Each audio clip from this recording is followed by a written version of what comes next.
Welcome, myself Mullika Bormon, student of 4th semester Botany Honours at Tufanganj Mahavidyalaya. Now in this seminar, my topic is phytochrome and photoperiodism. First of all, we discuss about phytochrome. Let's start. Introduction. Phytochrome is a photoreceptor, a pigment that plants and some bacteria and fungi, algae use to detect light. It is sensitive to light in the red and far red region of the visible spectrum. Biochemically, phytochrome is a protein with a million chromophore, the pigment that controls growth and flowering in many plants. It also regulates other responses including the germination of seeds, elongation of seedlings, the size, shape and number of leaves, etc. Distribution of phytochrome. Presence of phytochrome has been known in angiosperm, gymnosperm, liverworts, mosses, ferns and some green algae. Distribution of phytochrome in grass shoot is variable, but oat, rye and barley seedling all have high concentration in apical regions of the coleoptile near the shoot apex and in the growing leaf bases. Phytochrome is present in most organs of all plants including roots. In green lower plants, phytochrome is permanently localized in conformation in or near the plasma membrane. Characteristics of phytochrome. The action spectrum of the light needed for these responses show a peak in the red light at about 660 nanometer. These responses can be reversed by NB application of far red light soon after the red treatment.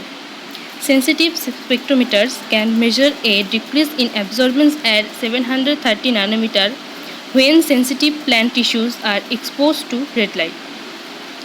The change in absorbance is caused by the conversion of photoreceptor from one structural form to another. The red absorbing form changes to the far red absorbing form when it absorbs red light and back again when it absorbs far red light. Phytochrome has two different chemical structures that are interconvertible. The form are named by the color of light that they absorb maximally. One is the PR form and the another one is the PFR form. The PR form absorbs at a peak of 660 nanometer.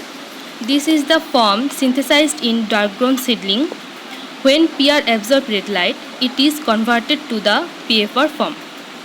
The PFR form absorbs at a peak of 730 nanometer. The PFR is an active form that initiates biological responses. When PFR is absorbed far red light, it converted to the PR form. Structure and biosynthesis of phytochrome. Phytochrome is a soluble chromoprotein with a molecular mass of 250 kDa. It occurs as a dimer made up of two subunits, each of 100-250 kDa. Each subunit consists of two components: light absorbing pigment molecule means chromophore and a polypeptide chain apoprotein. Apoprotein and chromophore together make up the holochrome. The chromophore is a linear tetrapyrrole similar to phycocyanin termed phytochromobilin, and it is a ring attached to the protein through thioether linkage to a cysteine residue. The principal difference between the PR chromophore and the PFR chromophore appears to be a cis-trans isomerization of the methane bridge between rings C and D. The absorption of red light provides the energy required to overcome a high activation energy for rotation around the double bond. Mechanism of phytochrome action. According to Galston and his co-workers, hydroxylation of flavonoids compound is affected by phytochromes. More, however, suggested that radiation influences some basic metabolic change in the cell. responsible for many different effects, influences on flavonoid hydroxylation pattern, presumably represent only one such change. Works of K.V. Thiman and co-workers suggest that phytochrome action involves the synthesis of nucleic acids and enzymes which may be responsible for the physiological changes. More and others have found evidence to suggest that phytochrome effects are mediated by activation of genes that code for specific messenger RNA molecules which in their turn code for specific enzymes. There are certain responses due to red or far red light which are too fast to be explained by the gene activation or repression hypothesis. Role of phytochrome. Many flowering plants use it to regulate the time of flowering based on the length of light, day and light, and to set circadian rhythms. It also regulates other responses including the germination of seeds, elongation of seedlings, the size, shape and number of leaves, the synthesis of chlorophyll and the straightening of the epicotyle or hypocotyle hook of dicot seedlings.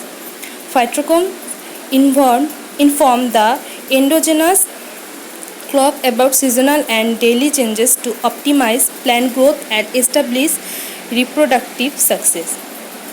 Phytochrome signal transduction regulates molecular and cellular processes. Phytochromes have antagonistic and synergistic roles in regulating photoperiodic flowering in Arabidopsis. Let's discuss about photoperiodism. Photoperiodism is derived from two Greek words. Photos means light and periods means length of time. Photoperiodism is the response of plants or to duration and timings of dark light and dark periods. Plant in order to flower require a particular day length or light period called photoperiod, and response of plants to photoperiod in terms of flowering is called photoperiodism. It influences plant development such as leaf fall, dormancy and tuber formation, but its major effects is on control of flowering. Discovery of photoperiodism. It is first discovered by W. Garner and H. A. Allard in 1920.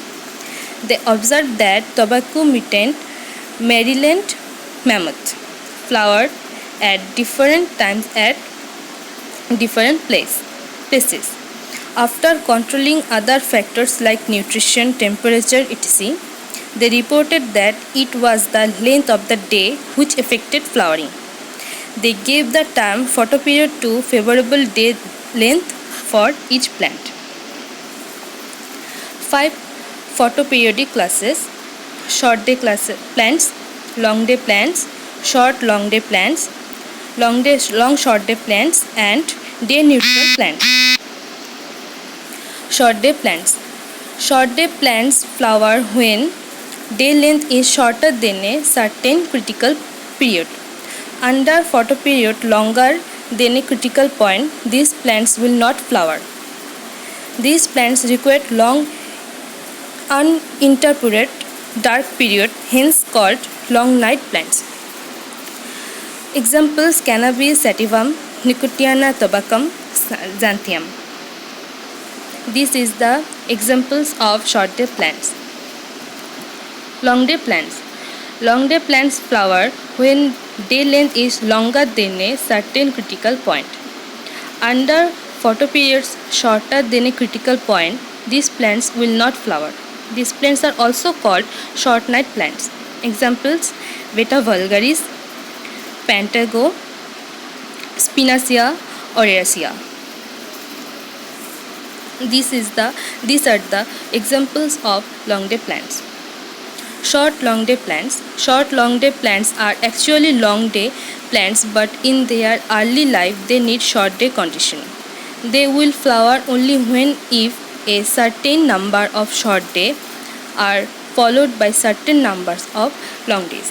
Examples: Trifolium repens, Triticum vulgare. These are the examples of short long day plants. Long short day plants. Long short day plants are short day plants but require long day condition initially.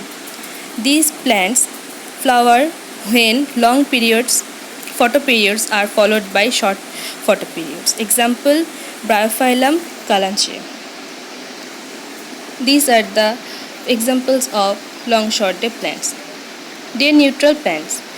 These plants flower in any photoperiod. They are insensitive to day length. Examples: Phaceolus vulgaris, Castileja chromosa. These are the example of day neutral plants. Mechanism of photoperiodism. Leaf is the site of perception of the photoperiodic signal. The floral stimulus is transported in the phloem. Grafting studies have provided evidence for a transmissible floral stimulus. Perception of photoperiodic stimulus. Site of perception of photoperiodic stimulus, mature leaf, observed by Knott 1934. Pigments are phytochrome, cryptochrome and phototrophins.